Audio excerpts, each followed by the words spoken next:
Hello बच्चों, आज trigonometric inverse function का जो कल का पार्ट था उससे आगे हम लोगों को कंटिन्यू करना है। कल केवल हम लोगों ने इतना इंट्रोडक्शन ही किया था कि इनवर्स, पहले तो फंक्शन क्या होते हैं, फिर इनवर्स क्या होते हैं, और अगर उसको ट्रिग्नोमेट्री में कन्वर्ट करते हैं तो उसमें कैसे कैसी चीजें हमें पता होनी चाहिए। जो एक इम्पॉर्टेंट चीज कल हम लोगों ने ध्यान दी हो वो केवल इतनी, इनवर्स का मतलब उल्टा नहीं होता, रेसिप्रोकल नहीं होता। जब हम इनवर्स फंक्शन कहते हैं तो इसका मतलब होता है एक ऐसे फंक्शन को जिसको ए से बी की जगह बी से ए के लिए पढ़ा जा सके और वो सच हो, तब उसे इनवर्स फंक्शन कहते हैं। अब जरा एक बात को यहाँ पर फिर से थोड़ी सी चीजें बसती हैं, उनको सिंबॉलिकली कर दिया जाए और फिर आगे बढ़ते हैं। जैसे मान लीजिए कि अगर हम किसी फंक्शन में कहते हैं कि एक फंक्शन है जो कि ए टू बी के लिए है, तो पहले ये जान लें जहां ये सेट ए ये एक्स का कलेक्शन है जो कि उस फंक्शन के लिए सूट करता है, यानी ये ऐसे एक्स हैं जिनको हम लोग उस फंक्शन में अगर डालें तो फंक्शन हमेशा डिफाइन होगा।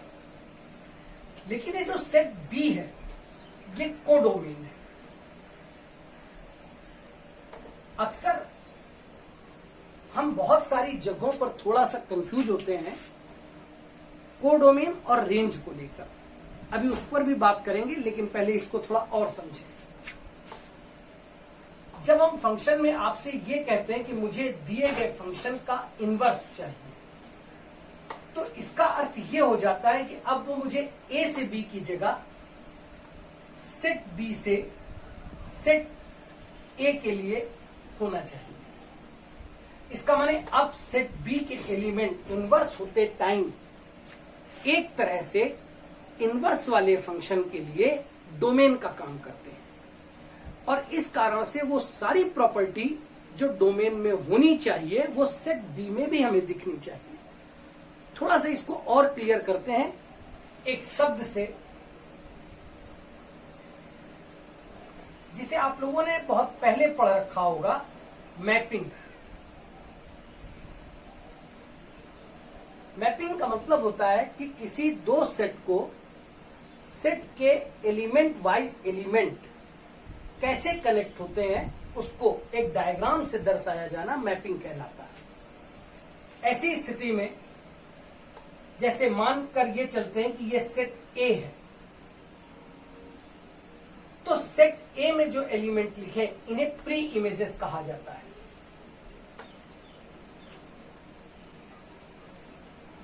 और ऐसे ही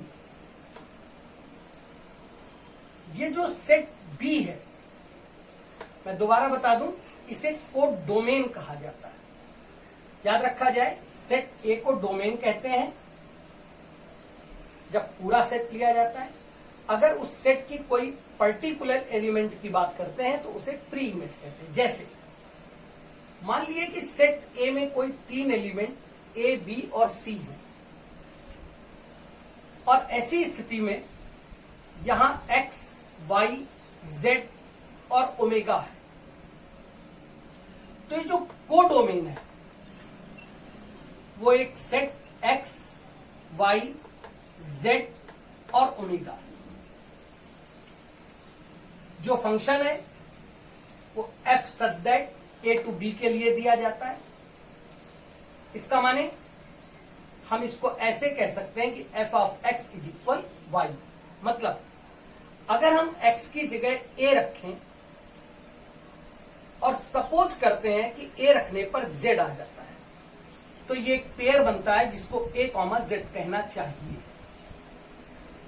और इस बात को सिंबॉलिकली ऐसे दर्शाना है कि ए किससे कनेक्ट हो रहा है, जेड से। तब ये जो डायग्राम होता है इसे मैपिंग कहते हैं। अब एक इंपॉर्टेंट बात, हो सकता है कि सेट बी का जो इमेज बने वो एक्स हो और सी ओमेगा से कनेक्ट हो, और वाई हो सकता है कि किसी से भी ना कनेक्ट हो। जैसे मान लीजिए मैं एक एग्जांपल के तौर पे केवल ये कह रहा हूं कि एफ ऑफ बी ओमेगा था और एफ ऑफ सी वो एक्स था। इसका मतलब ये जो हम लोग डोमेन का एक एलिमेंट डालते हैं, ये प्री इमेज कहलाता है, और उसको रखने पर जो y का मान मिलता है उसे हम इमेज कहते हैं, यानी इमेज ऑफ ए। और इस पूरे सिस्टम को हम लोग मैपिंग कहते हैं। अब यहां ध्यान दिया जाए, ए रखने पर जो मुझे z मिला, या b रखने पर ओमेगा, और c रखने पर ये जो x मिला, ये हमें मिलने वाले मान है। इसका माने इनको हम कहते हैं कि ये मेरी रेंज है, यहां तक ही हम मान पा सकते हैं। और रेंज का सेट x, ओमेगा और z, इसका माने y इसमें नहीं है। तो पहले तो ये अंतर स्पष्ट हो जाए कि कोडोमेन ऑलवेज रेंज नहीं होता, पर इसका अर्थ ये भी नहीं है कि वो हो नहीं सकता। ऐसा भी हो सकता है कि कोई एग्जाम्पल ऐसा होता जिसमें सारे एलिमेंट उसमें मैच करते। अभी मैं इस बात को एक एग्जाम्पल से समझाता हूं, कुछ इस तरह से। सपोज कीजिए कि मैं किसी छोटे बच्चे से कहता हूं कि इस पूरे बोर्ड को उसे पेंट करना है। तो मैंने जो उससे काम का यानी पेंट करना है, ये डोमेन है। और किसको पेंट करना है? इस पूरे बोर्ड को, यानी ये मैंने बता दिया कि आपको इसको पेंट करना है, ये कोडोमेन है। लेकिन जब वो बच्चा पेंट करने आता है तो उसका हाथ यहां तक नहीं पहुंचता, और सपोज करते हैं कि वो बोर्ड को केवल यहां तक पेंट कर पाता है, इसके नीचे। इसका माने ये उसकी रेंज है। और ऐसा भी हो सकता है बच्चा इस पूरे बोर्ड को पेंट कर देता।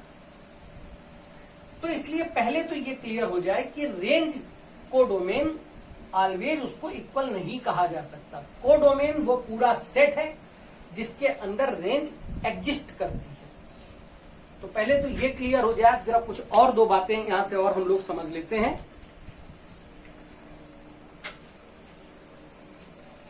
अब जैसे मैपिंग में हम लोगों को 4 प्रॉपर्टीज जरूर देख लेनी चाहिए, या 4 बातें यहां देख लेनी चाहिए।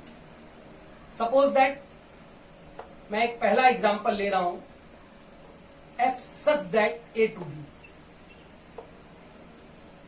जहां सेट A के एलिमेंट A, B और C हैं, और सेट B के एलिमेंट केवल X और Y है। मैंने कहा A रखने पर X आ गया, B रखने पर Y आ गया, और मैंने कहा C रखा ही नहीं जा सकता है। तो जैसे ही मैं ये कह रहा हूं कि C रखा ही नहीं जा सकता, इसका माने ये गलत है। क्यों गलत है? क्योंकि अगर कोई एलिमेंट हम कहते हैं सेट A में है, इसका माने वो डिफाइन है, वो x की एक वैल्यू है जो कि उस फंक्शन में रखी जा सकती है। और अगर रखी जा सकती है तो उसका कोई ना कोई रिजल्ट जरूर मिलेगा। और अगर कोई ना कोई रिजल्ट जरूर मिलेगा तो इसका मतलब ये हुआ कि ऐसा कभी हो ही नहीं सकता कि सेट A का कोई भी एलिमेंट कभी खाली रह जाए, सरल शब्दों में खाली रह जाए। इसका मतलब उसकी कोई इमेज ना बने, ये बात कभी पॉसिबल नहीं हो सकती। सिंपल सी बात है। अगर मैं एक आईने के सामने, एक मिरर के सामने अपनी इमेज देखना चाहता हूं, तो ये पॉसिबल नहीं है कि मेरे आंखों का उसमें डायग्राम नहीं बनेगा। उसमें सब कुछ बनेगा, यानी जो चीज इमेज की रिकॉर्डिंग मेरे लिए आनी है वो सारी उसमें दिखेंगी। दैट्स वाई अगर ऐसा दिख रहा है तो इसका माने ये मैपिंग की गलत डेफिनेशन है, जो नहीं हो सकता। ऐसे ही अब एक दूसरा एग्जांपल लेते हैं। यहां पर हम ये कहते हैं कि ए बी सी सेट ए है, और ऐसे ही ये सेट बी है। इस बार सेट बी में एक्स, वाई, जेड और ओमेगा है, जैसा अभी बता चुके थे। मैंने कहा ए रखने पर एक्स, बी रखने पर वाई और सी रखने पर ओमेगा आ गया, और जेड नहीं हो सका। हाँ, ये हो सकता है, ये बात पॉसिबल है, क्योंकि मेरा इंपॉर्टेंट पार्ट ये था कि मुझे ये बताया गया था कि ये रखना है, और जो रखने पर जो रिजल्ट्स मुझे मिलते हैं वो रेंज है। ऐसी स्थिति में जिसमें रखना है वो कोडोमेन है। मुझे एक बर्तन दे दिया आपने, कहा कि इसमें जितने आपके पास ये संतरे रखे हैं सब रख दीजिए, तो ये भी पॉसिबल है कि वो बर्तन पूरा भर जाए, और ये भी पॉसिबल है कि वो थोड़ा खाली रह जाए। तो इसका मतलब यहां इससे ये स्पष्ट है कि कोडोमेन यहां पर ऐसा हो सकता है कि कोई एक या एक से ज्यादा एलिमेंट हो जो कि किसी की भी इमेज ना बनते हो, ये पॉसिबल है। इसका माने ये चीज मैपिंग के रिगार्डिंग सही है। हम एक तीसरी प्रॉपर्टी देखते हैं। अब इस तीसरी प्रॉपर्टी में अगर हम कहते हैं ए और बी सेट ए में एलिमेंट थे, डोमेन थे, और इसमें एक्स, वाई और जेड है, और हम ये कहते हैं ए रखने पर एक्स आया, बी रखने पर वाई आया और बी रखने पर ही जेड आया, तो ये गलत है, क्योंकि किसी भी एक ही चीज के कभी दो अलग अलग इमेजेस नहीं बन सकती। और अकॉर्डिंग टू द फंक्शन हम लोगों ने ये शुरुआत में ही पढ़ रखा था, ये तो संभव ही नहीं है, क्योंकि एक एक्स पर वाई के अगर दो मान मिल रहे हों तो इसका मतलब ये बात पॉसिबल नहीं है और वो रिलेशन फंक्शन नहीं हो सकता। हम मैपिंग वर्ड को जोड़ते ही फंक्शन से हैं, इसका मतलब ये बात गलत है, ऐसा कभी नहीं हो सकता। और ये मुझे यहां बताना इसलिए जरूरी था क्योंकि जब हम इन्वर्स करेंगे तो मेरे लिए ये सब बातें इंपॉर्टेंट हो जाती हैं। अब एक चौथा केस आता है, और ये चौथा केस जिसमें मैं ये कहता हूं कि इस बार डोमेन में ए, बी, सी और डी हैं, जबकि कोडोमेन एक्स, वाई और जेड है। मैंने कहा ए रखने पर एक्स आ गया, बी रखने पर वाई आ गया, सी रखने पर भी वाई आ गया और डी रखने पर जेड आ गया। ये पॉसिबल है। ये कैसे पॉसिबल है? ये कुछ इस तरह से पॉसिबल है कि जैसे F x is equal x square होता और एफ ऑफ -1 रखते तो भी 1 आता और एफ ऑफ 1 रखते तो भी 1 आता। इसका मतलब मैपिंग के अकॉर्डिंग -1 और 1 दोनों की इमेजेस 1 होती है, और अगर ये पॉसिबल है तो ये मैपिंग भी हो सकती है। इसका मतलब ये तो मैपिंग के रूल हो गए। अब मैपिंग के रूल में अगर कभी किसी एक एलिमेंट से उसकी सिर्फ एक ही इमेज मिलती हो तब इस तरह की मैपिंग को 1-1 कहा जाता है, और 1-1 मैपिंग के फंक्शन को इंजेक्टिव फंक्शन कहते हैं। यानी दोनों बातें वाइस वर्सा सेम है, कुछ इसमें अंतर नहीं है। यानी अगर मैं कहता हूं कि एक बस मैपिंग वर्ड बोलूंगा तो मैं 1-1 बोलूंगा, 1-1 मैपिंग है। फंक्शन बोलूंगा तो मुझे जो बोलना चाहिए वो इंजेक्टिव फंक्शन होना चाहिए। इसी तरह से अब यहां पर दोबारा देखते हैं। जब हम इस वाले सेट को देखते हैं, चौथे एग्जांपल को, जो सही भी है, इसमें हमने देखा कि जो हमारा कोडोमेन है वही रेंज है। इसका मतलब कोडोमेन का एक भी एलिमेंट ऐसा नहीं है जो खाली हो, और अगर एक भी एलिमेंट खाली नहीं है तब ऐसी मैपिंग को ऑन टू मैपिंग कहा जाता है। यानी अगर हम फंक्शन के रिगार्ड में देखें तो इसे सर्जेक्टिव फंक्शन कहते हैं। यानी ये बात यहां पर सर्जेक्टिव फंक्शन कहलाएगी। कब? जब हम लोग ये देखते हैं कि जो रेंज है वो एग्जैक्टली कोडोमेन सेट के बराबर है, तब इसको, यानी एक भी एलिमेंट कोडोमेन का ऐसा नहीं है जो खाली हो, इजी शब्दों में खाली हो। इसका मतलब वो इसका मतलब इस तरह से हम लोग सबसे पहले पूरे आर्टिकल के दो हिस्से कर देते हैं। एक जिसे हम 1-1 मैपिंग कहते हैं, 2 और जिसे हम मैनी वन मैपिंग कहते हैं। इसका मतलब दोनों एग्जांपल्स को एक बार क्लियर कर लीजिए। अगर किसी सेट में एक्स की एक वैल्यू की सिर्फ एक ही इमेज मिलती हो तब इसे 1-1 मैपिंग कहते हैं। यानी जो इमेज है वो एक्स के एक एलिमेंट से केवल जुड़ी हो। पहले थोड़े शब्द उल्टे हो गए थे, तो इसका मतलब उसे हम लोग 1-1 मैपिंग कहते हैं। लेकिन मैनी वन का मतलब क्या हुआ?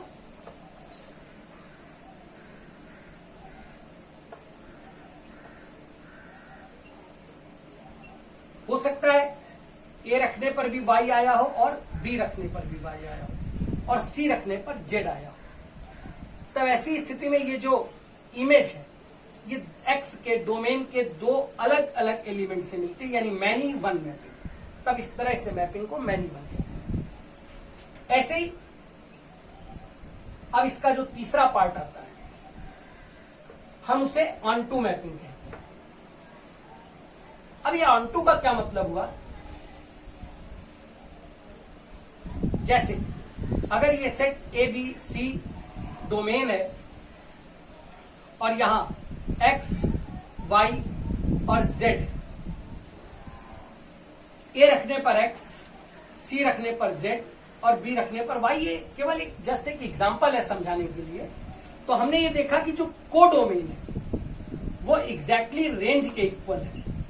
इसका मतलब रेंज का कोडोमेन से कंपैरिजन किया जाना चाहिए, और अगर रेंज का सेट और कोडोमेन के सेट आपस में इक्वल हो तब वो मैपिंग ऑन टू कहलाती है। इसी तरह से इसका चौथा पार्ट जिसे इनटू मैपिंग कहते हैं। अब इनटू मैपिंग का क्या मतलब हुआ, जैसे यहां ए बी सी डोमेन होता, यहां एक्स वाई जेड और ओमेगा होता, ए रखने पर एक्स, बी रखने पर ओमेगा और सी रखने पर वाई आता, जेड खाली रहता। इसका मतलब यह हुआ कि जो कोडोमेन है उसके एलिमेंट है एक्स वाई जेड और ओमेगा, जबकि जो रेंज मिली कैलकुलेट करने पर एक्स वाई और ओमेगा। तो आप देख रहे हो रेंज छोटी है, यानी सेट के शब्दों में रेंज जो है ये प्रॉपर सबसेट है कोडोमेन का, और रेंज अगर कोडोमेन का प्रॉपर सबसेट हो तब ऐसी स्थिति में उस मैपिंग को इनटू कहा जाता है। तो इस तरह से हमने 4 सेगमेंट किए इसके। 1 1 एक एक्स के लिए एक इमेज, मैनी वन एक्स के दो अलग अलग एलिमेंट या दो से ज्यादा एलिमेंट्स की एक common image, many one. Onto, अब इसका कंपैरिजन किससे आया, रेंज और कोडोमेन के बीच, कि अगर रेंज के सारे एक सेट जो एलिमेंट्स हैं उसका सेट कोडोमेन के इक्वल है, ऑन टू। और अगर रेंज कम है यानी रेंज एक प्रॉपर सबसेट है कोडोमेन का, तब ऐसी स्थिति में इस मैपिंग को इनटू कहते हैं। इन सबको भी क्लब कर देते हैं। कैसे, इनको जो क्लब करते हैं तो इस तरह से इसके 4 पार्ट बना लेते हैं। जैसे 1 1 and onto mapping, 1 1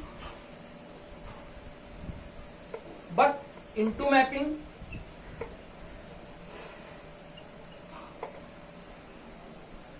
many one और ऑन टू, और ऐसे ही लास्ट मैनी वन और इनटू मैपिंग। जब कोई फंक्शन 1 1 भी हो और ऑन टू भी हो तब ऐसी स्थिति में उस फंक्शन को बाइजेक्टिव कहा जाता है। बाई शब्द का मतलब दो, और जब हम इसके एडजेक्टिव्स पर आते हैं तो इसमें 2 एडजेक्टिव मिलते हैं, एक इंजेक्टिव होना, 2 सर्जेक्टिव होना। 1 1 है यानी इंजेक्टिव है और ऑन टू है यानी सर्जेक्टिव है, तो जब दोनों इसमें फॉलो करते हैं तब इस फंक्शन को बाइजेक्टिव फंक्शन है। अब यहां पर यह बात इतनी देर या 10 12 15 मिनट जो भी मैंने क्लास की हो, इसके पीछे का लॉजिक क्या था? इसके पीछे का लॉजिक था कि मुझे एफ इनवर्स को समझना है, और मैंने जैसा ये बताया कि जैसे ही किसी फंक्शन का आप इनवर्स देखते हो यानी प्रॉपर्टी का पलट जाना। प्रॉपर्टी का पलट जाना, मैं एक छोटी सी बात यहां कह रहा हूं कि इन तीनों में से किसी भी एक एग्जाम्पल को हम उठा लेते हैं। जैसे मान लीजिए इसको उठाते हैं 1 1 इंटू। अब 1 1 इंटू है एक्स वाई जेड और ओमेगा, ए से एक्स, बी से वाई, सी से ओमेगा। अभी ये मैपिंग थी ए से बी की ओर। अब सोचिए जैसे ही ये मैपिंग बी से ए की ओर यानी आपको पलटनी होगी, एक्स वाई जेड और ओमेगा, ए बी और सी, तो इसका मतलब अब आप बता रहे हो कि एक्स जो है वो ए से मिला था, y जो है वो b से मिला था और ओमेगा जो है वो c से मिला था, लेकिन according to the property of domain ये गड़बड़ हो गया, क्योंकि हम जानते हैं कि कभी भी डोमेन का कोई भी एलिमेंट खाली नहीं रह सकता और मैपिंग ने डायरेक्शन पलट दी है, इसलिए ये डोमेन है। दैट्स व्हाई इसको तो ले ही नहीं सकते, यानी 1 1 * होने पर हम इनवर्स नहीं ला सकते। तो यार और देखते हैं क्या मैनी वन होने पर हम ला सकते थे। तो चलिए मैनी वन प्रॉपर्टी देख लेते हैं। अब अगर मैनी वन का एग्जांपल ले रहे हैं तो इसी पे कंटिन्यू कर देते हैं। मैंने कहा बी रखने पर वाई आया और सी रखने पर भी वाई आया। मैपिंग को इन्वर्स करते पलटते। यार कायदे से तो ये चीज यहीं पर क्लियर हो जानी चाहिए और ये वीडियो का टाइम बचना चाहिए, लेकिन सब कुछ समझाना पड़ता है। एक्स मिला था ए रखने पर, वाई मिला था बी रखने पर और वाई मिला था सी रखने पर। कैसे पॉसिबल है? जब हम बी से ए की ओर चलेंगे तो क्या ये संभव है? क्या एक ही वाई के हमें 2 इमेजेस मिल सकती? नहीं, ये फंक्शन की प्रॉपर्टी नहीं, यानी ये भी नहीं हो सकता। यानी 1 1 * नहीं हो सकता इनवर्स के लिए, मैनी 1 * नहीं हो सकता, मैनी 1 onto नहीं हो सकता, क्योंकि अब सब में वही बात आएगी कि पलटने पर ये नहीं मिलेगा। तो फाइनली हमको एक चीज मिलती है कि अगर कोई फंक्शन का इनवर्स निकालना है तो उस फंक्शन को हर हाल में 1 1 और onto होना चाहिए। थोड़ा और इसको देखते हैं कि 1 1 और onto होने का मतलब क्या होता है। जैसे कुछ बातें आई होप यहां तक हम लोगों को जो पढ़ना था वो समझ चुके होंगे कि 1 1 और onto होना उसका जरूरी क्यों होता है। एक काम और करते हैं जिसको एक एग्जाम्पल से समझते हैं। मान लीजिए कि किसी क्वेश्चन में आपको दिया जाता है कि एक फंक्शन है e⁻x और क्वेश्चन आपसे यह कहता है कि मुझे इसका इनवर्स बताइए। तो हम लोगों ने जो लास्ट टर्म की क्लास पढ़ी थी उसके अकॉर्डिंगली हम fx को सबसे पहले y लेट कर लेते हैं। अब मुझे x चाहिए, इसका मतलब इस पूरे सिस्टम को लास्ट टर्म पर पढ़ चुके हैं, इसलिए इस पर और ज्यादा बात करने की जरूरत नहीं है। इसको f इनवर्स y कह देते हैं और इक्वेशन 1 बना देते हैं। वापस यहां आते हैं। fx को y माना था, यानी y = हो जाता है e⁻x। हमें कौन चाहिए? x चाहिए। 2 रास्ते हैं, तो डायरेक्ट प्रॉपर्टी लगाइए आप और लॉग वाली, और या लॉग ले लीजिए। तो जब आप लॉग लेंगे तो log m⁻n से x पहले आ जाएगा और ये बात हो जाती है। इसका मतलब अब मैं इस x के मान को यहां रख सकता हूं। जैसे ही हम x के मान को रखते हैं तो f इनवर्स y जो है वो log ऑफ y, जिसका कि बेस e है, ये मिल जाता है। हम लोगों ने लास्ट टर्म पर ये पढ़ा था, लास्ट क्लास में ये पढ़ा था कि वेरिएबल का फंक्शन के सिस्टम पर कोई फर्क नहीं पड़ता, सिस्टम इंपॉर्टेंट है। अगर उसी सिस्टम में हम x की जगह t रख दें तो मिलने वाले y के या मिलने वाले मान कभी चेंज नहीं होते। इस बात के आधार पर y की जगह x रख देते हैं और ये log ऑफ x हो जाता है। इसका मतलब ये बात ऐसे कह सकते हैं कि e⁻x और log x जिसका बेस e है ये एक दूसरे के इनवर्स है। पर इसको यहां बताने की जरूरत क्या थी? ट्रिग्नोमेट्री पढ़ रहे हैं, ये कहां से आ गया बीच में? हम लोगों ने एक काम किया, दोनों के ग्राफ ड्रा करें। प्लीज यहां ध्यान दीजिएगा, ये जो ग्राफ है ये रफली है। x बराबर 0 रखा, e⁻0 1 हो गया, e रखा 2.871 का समथिंग हुआ और ये e⁻x का ग्राफ हो गया, एंड सो ऑन। ऐसे ही log x का ग्राफ बनाया। जब हम log x का ग्राफ बनाते हैं तो आपको पता है ये बात कि इसमें एक बात ये थी कि x ऑलवेज पॉजिटिव होना चाहिए, क्योंकि एक्सपोनेंट की प्रॉपर्टी है कि x पॉजिटिव रखना होगा। अब अगर x पॉजिटिव होगा हमेशा तो इसका यह अर्थ हुआ कि हम लोग नेगेटिव साइड पे तो जा ही नहीं सकते। तो x के पॉजिटिव मान रखे हम लोगों ने और इस ग्राफ को ड्रा किया।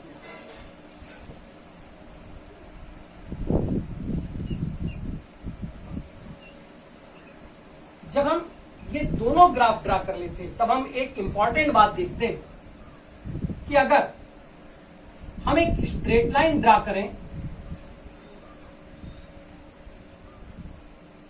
y बराबर x,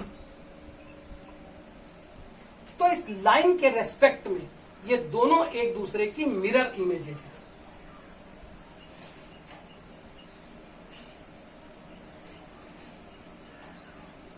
और अगर ये मिरर इमेजेज है तो ये बात हमें आगे किसी भी ट्रिग्नोमेट्रिकल टर्म्स में जब हम उसको इनवर्स में चेंज करें तो हमारे पास दो रास्ते हैं। हम ग्राफ कैसे बनाएं? तो सरल है यार ग्राफ बनाना।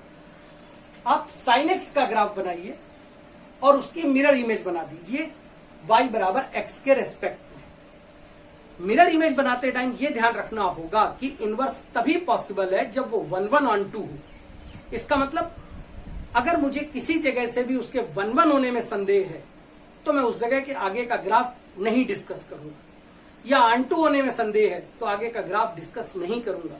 ये हमें आगे के जब हम इनवर्स के ग्राफ बनाएंगे तो हमारे लिए ये थोड़ा हमें ट्रिकी मिल जाता है, इसलिए ये 15 से 20 मिनट का टाइम बर्बाद किया गया ताकि इसको समझाया जा सके। इस पूरे एग्जाम्पल से सिर्फ एक ही बात समझानी थी, वो ये कि एक फंक्शन और उसका इनवर्स हमेशा 1-1-2 होगा तभी इनवर्स बनाया जा सकेगा। क्यों होगा वो सब इतनी देर में डिस्कस कर चुके हैं। नंबर दूसरी बात कि एक फंक्शन और उसका इनवर्स का ग्राफ हमेशा एक स्ट्रेट लाइन y = x के रेस्पेक्ट में एक दूसरे की मिरर इमेजेज होता है। एक और बात बेटा कहनी, बच्चों आप लोगों से कहनी थी कि आपको बीच बीच में अभी सुनाई पड़ा होगा चाय पी लो, ये आप लोगों के लिए नहीं है, कि मेरे लिए कहा जाता है कि चाय पी लो आकर के, क्योंकि ये लॉकडाउन का पीरियड है, घर पे ही सारे वीडियो बन रहे हैं। चलिए अभी इसके बाद अभी और आगे देखते हैं। हम लोगों ने जब ये बात जान ली तो एक छोटा सा एग्जाम्पल इस पर और करते हैं और फिर सीधे ट्रिग्नोमेट्री के अपने बचे हुए टर्म पर आते हैं। एग्जाम्पल और है, जरूरत तो नहीं है इसकी लेकिन फिर भी कर दे रहा हूं। जैसे f(x) = एक फंक्शन x² है,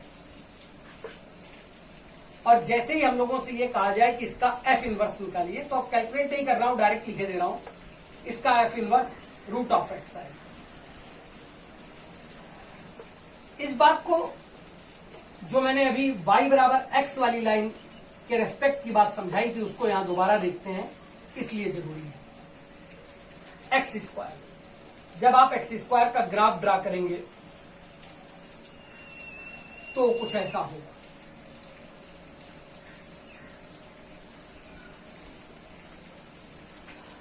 और जब आप लाइन y = x ड्रा करेंगे तो कुछ ऐसी होगी।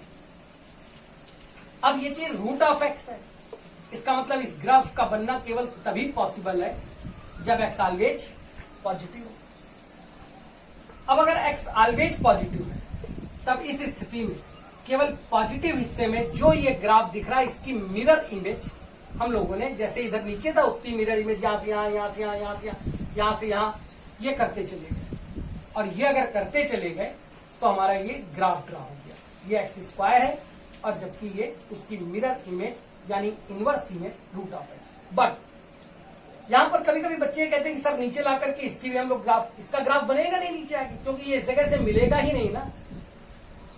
x हम केवल और केवल पॉजिटिव ले सकते हैं, इसका मतलब सिर्फ पॉजिटिव हिस्से का ही ग्राफ उसमें हमें मिलेगा। अब दूसरी बात इसको ऐसे भी समझ सकते हैं कि देखिए जब आपने x² बनाया था तब ये मैनी 1 था।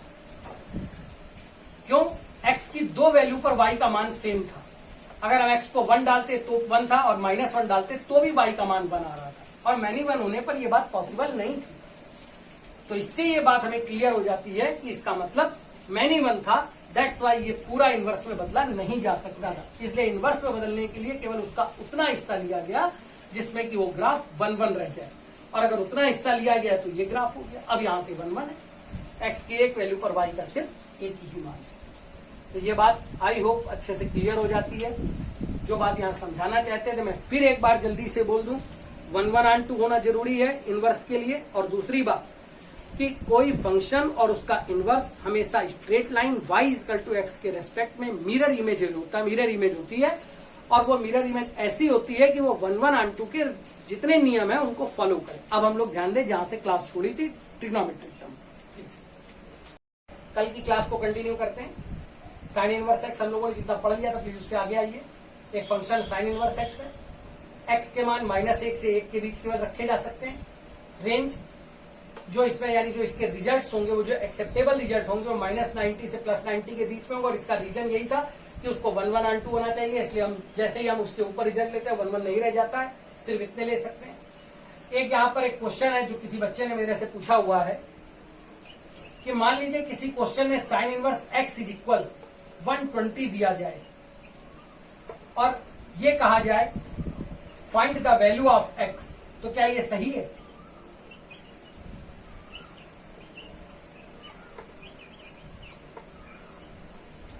तो सबसे पहले ये बात आप समझ लीजिए कि अगर आपसे ये कहा जाता है in a trigonometrical inverse trigonometrical function sine inverse x is equal 120, तो ये गलत है।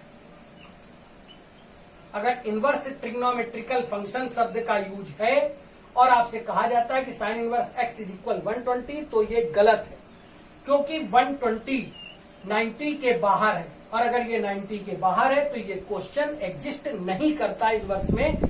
यहां पर बच्चे ने एक आर्ग्यूमेंट किया कि सर इसको साइन 120 लिख करके इसका मान तो बताया जा सकता है ना √3/2। मैंने ये नहीं कहा कि √3/2 बताया नहीं जा सकता, लेकिन हमें जो प्रॉपर्टीज यूनिवर्सल बनाई गई हैं उसके अकॉर्डिंगली पढ़ना होता है। तो हम इस बात को ध्यान रखते हैं कि हम किसी भी साइन इनवर्स एक्स के क्वेश्चन में उसकी जो रेंज होती है वो 120 नहीं ले सकते, -90 से 90 के बीच ले सकते हैं। तो अगर वो 90 से साइन इनवर्स एक्स का मान 90 से बड़ा लिखा है, इसका माने वो चीज दी जाती है। क्वेश्चन कर लेते हैं कि यूजेज अभी सिंपल है, अभी आगे की पूरी क्लास बाकी है, लेकिन आज काफी अभी काफी टाइम हो गया तो कल कुछ क्वेश्चन कर लेते हैं। इनके इस्तेमाल कैसे किया गया? जैसे किसी भी क्वेश्चन में कोई एक इक्वेशन दी जाए जिसमें इनवर्स का रूल हो, तो सबसे पहले ये ध्यान रखना होगा कि जो सबसे अंदर इनवर्स मिले, पहला इनवर्स अंदर, हमें वहां से क्वेश्चन को शुरू करना चाहिए। खैर ये तो सिंपल है इसलिए इसमें कोई प्रॉब्लम नहीं, लेकिन आगे और भी क्वेश्चन आएंगे इसलिए मैंने बात अभी से बता दी है। जो सबसे पहले यानी सबसे अंदर इनवर्स मिले हमें उसको कुछ मान लेना चाहिए। जैसे यहां साइन इनवर्स एक्स को अगर मैंने थीटा मान लिया, मुझे वैल्यू किसकी बतानी है? एक्स की। इसका मतलब x is equal sine theta. अब अगर मुझे साइन थीटा मिल जाए तो माने कि एक्स मिल गया। हम वापस क्वेश्चन पर आते हैं और क्वेश्चन दिया था cos 2 साइन इनवर्स एक्स को हम थीटा मान चुके थे और ये इक्वल था 1/9। यहां से हमें चाहिए x का मान, और x किस पर डिपेंड है? साइन थीटा पर। इसलिए cos 2a का वो फार्मूला लगाते हैं जिसमें साइन, हम जानते हैं cos 2a का वो फार्मूला 1 - 2 साइन स्क्वायर थीटा होगा इज इक्वल टू 1/9। माइनस का 2 साइन स्क्वायर थीटा उस तरफ ले जाते हैं तो ये हो जाता है 1 - 1/9, इसको इस तरफ ले जाते हैं और यहां से हो गया 8/9। 2 से भी इसको कैलकुलेट कर देते हैं, then sine square theta is equal 4/9। और आप जानते हैं कि अगर यहां से आपको साइन थीटा चाहिए तो ±2/3 आ जाता है। ये साइन थीटा क्या था? ये एक्स था। इसका मतलब एक्स की वैल्यू आ जाती है ±2/3। एक बार यहां पर अभी आंसर से पहले हमें ये देखना चाहिए कि क्वेश्चन में ये साइन इनवर्स एक्स था, यानी यहां जो भी लिखा है क्या उसकी जगह ये वैल्यू डाली जा सकती है? अगर ये वैल्यू डाली जा सकती है तो ये एक्सेप्टेबल है, और अगर इस वैल्यू को डालने से वो मान 1 से बड़ा निकलता है तो ये एक्सेप्टेबल नहीं है। क्वेश्चन ये और कर लेते हैं और ये आज की क्लास का लास्ट क्वेश्चन होगा। केवल आज हम लोग इनवर्स के यूज कैसे करने हैं उस पर काम कर रहे हैं। क्वेश्चन ये है, if sine of 1/2 tan inverse x is equal 5/8 into x upon √1 + x² then find the value of x। अभी जैसा इस बात को मैंने इस क्वेश्चन से पहले भी ये बात कही थी कि हमेशा किसी ऐसे क्वेश्चन में, किसी ऐसी इक्वेशन की सॉल्विंग में जिसमें कोई ट्रिग्नोमेट्रिक इनवर्स फंक्शन हो, तो सबसे पहले उसमें जो इनर मोस्ट, सबसे अंदर इनवर्स होगा, उससे क्वेश्चन को शुरू करते हैं। यहां पर एक ही जगह इनवर्स दिख रहा है, इसलिए इसी जगह से शुरू करते हैं। और उस इनवर्स को हम सबसे पहला काम ये करते हैं कि कुछ मान लेते हैं। जैसे हमने tan इनवर्स x को थीटा माना, तो इसका मतलब x जो है वो tan थीटा के इक्वल है। अब अगर x tan थीटा के इक्वल है तो हम लोग ये सारे मान यहां पर रखते हैं। लेकिन एक प्रॉब्लम आती है। प्रॉब्लम ये आती है कि यहां तो हम थीटा रख देंगे, यहां क्या करेंगे? तो हम लोग इसी प्रॉपर्टी को फिर से देखते हैं कि अगर tan थीटा x है तो चलिए इसको इजी कर देते हैं, x/1 लिख देते हैं। तो क्या ये tan के फॉर्मूले से परपेंडिकुलर अपॉन बेस हो जाता है? अगर ये परपेंडिकुलर अपॉन बेस हो जाता है तो साइन थीटा का फॉर्मूला क्या होगा? Perpendicular upon hypotenuse. और जब आपने वो हाइपो निकाला होगा तो निकला होगा 1 + x²। बस इतनी सी बात समझनी है और क्वेश्चन सरल हो गया। वो कैसे? फिर से क्वेश्चन पर वैल्यू डालेंगे। हाफ tan इनवर्स x को थीटा माना, इसका माना ये बन गया θ/2 इज इक्वल 5/8 और ये वैल्यू ट्रिग्नोमेट्रिकल चेंज में हो गई साइन थीटा। पर अभी एक प्रॉब्लम है। वो प्रॉब्लम क्या है? एक तरफ θ/2 है और एक तरफ थीटा है। इसलिए जहां के एंगल को आसानी से ब्रेक किया जा सकता हो उस पर काम कीजिए। यानी साइन थीटा को क्या हम 2 sin θ/2 cos θ/2 कह सकते हैं? अगर कह सकते हैं तो यहां पहले 2 से ये कैंसिल होकर 4 हो जाता है। एक बात ध्यान रखिएगा, इन्हें काटा नहीं जाता सॉल्विंग में। पूरे क्वेश्चन को वन साइडेड लाइए और sin θ/2 कॉमन ले लीजिए। तो यहां रह जाएगा 1 - 5/4 cos θ/2 इज इक्वल 0।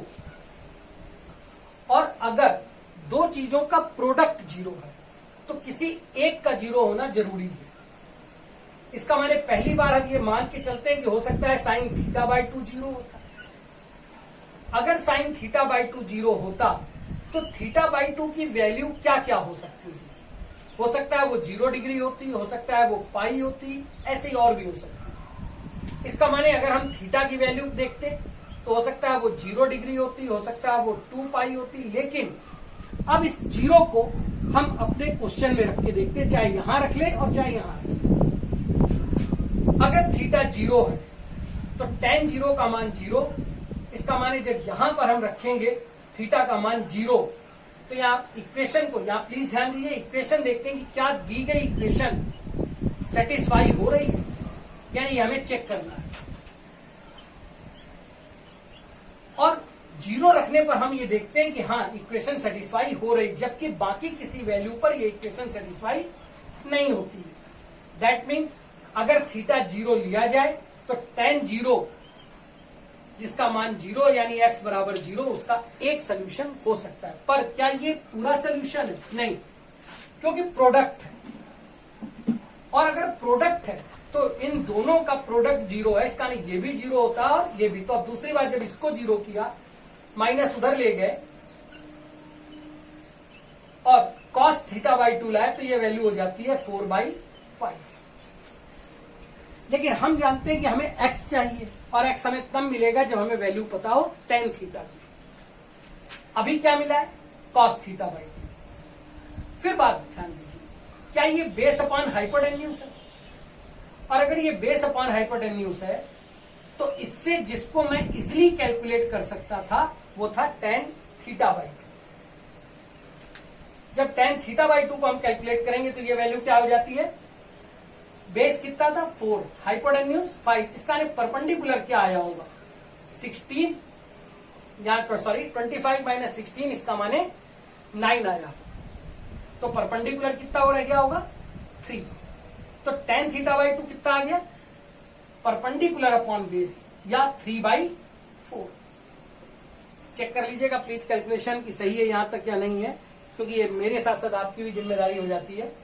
अब एक बात बताइए, हमें वैल्यू किसकी चाहिए? tan थीटा, क्योंकि tan थीटा होगा तो मुझे क्या पता लग जाएगा? x। इसका माने tan का वो फार्मूला लगाइए जो कि हाफ एंगल है, और हम जानते हैं कि tan 2a का formula 2 tan a upon 1 minus tan square होता है। यानी according to this tan theta को 2 tan theta by 2 upon 1 minus tan square theta by 2 रख सकते हैं। और जब हम ये वैल्यू यहां रखते हैं तो tan थीटा बाई 2 की वैल्यू क्या थी? 3/4। 1 माइनस 3/4 का स्क्वायर करने पर ये क्या आती है? 9/16। या ओवरऑल अगर आप ये कैलकुलेट कर दें तो ये कटपीट करके क्या आएगी? देखिए ऊपर रह जाएगा शायद 3/2 और नीचे शायद रह जाएगा 7/16। इसका माने ये कैंसिल होने पर 8 इंटू 3 यानी 24/7। प्लीज मैं फिर कह रहा हूं कि कैलकुलेशन जरूर चेक कीजिए। 24/7 इसका मतलब x के दो मान हो सकते हैं। x बराबर 0 भी हो सकता है और x बराबर 24/7 भी हो सकता है। यहां पर एक अभी ये स्टार्ट के क्वेश्चन है, इसलिए स्वाभाविक है कि बहुत ज्यादा टफ रेंज में नहीं जा रहे, नहीं तो ऐसे क्वेश्चन में जरूर हमें देखना चाहिए कि वापस क्वेश्चन उसको सेटिस्फाई कर रहा है या नहीं कर रहा है। जो आंसर सेटिस्फाई कर रहे हैं वो क्वेश्चन ओरिजिनल दी हुई इक्वेशन को, वही हमारा आंसर होते हैं। बच्चों आज की क्लास को बस इतना ही रखते हैं, क्योंकि इसमें इनवर्स के 1 1 and 2 को समझाने के कारण थोड़ा सा ट्रिग्नोमेट्री का टाइम फंक्शन ले गया था। 2 लेक्चर आज कंप्लीट हो जाते हैं। अगले लेक्चर में हम रेंज के साइन इनवर्स एक्स की रेंज के क्वेश्चन कैसे करेंगे उस पर काम करेंगे। साथ ही साथ कॉस इनवर्स एक्स की प्रॉपर्टी पर आ जाएंगे, इनके द्वारा बनने वाली आइडेंटिटी और उसके क्वेश्चन पर आ जाएंगे। अगर पॉसिबल हुआ तो ट्रांसफॉर्मेशन कैसे होते हैं वो भी समझा देंगे, और कौन से उनमें कंडीशंस लेनी चाहिए ये भी बात कर लेंगे। एक बार और कैलकुलेशन प्लीज आप जरूर देख लीजिएगा, क्योंकि मेरे कुछ क्वेश्चन रैंडम भी होते हैं, इस कारण से मैं बोर्ड पर ही तुरंत कैलकुलेशन करता हूं। हो सकता है जल्दबाजी में गलतियां हो जाएं, आपको ये देख लेना चाहिए, और अगर गलती हो तो प्लीज मुझे बता जरूर दीजिए कि यहाँ गलती हुई है। देखिए कमेंट बॉक्स में आइए, जो प्रॉब्लम्स हो उसकी बात करिए, सब्सक्राइब कीजिए, मुझे हौसला दीजिए। Okay, thank you.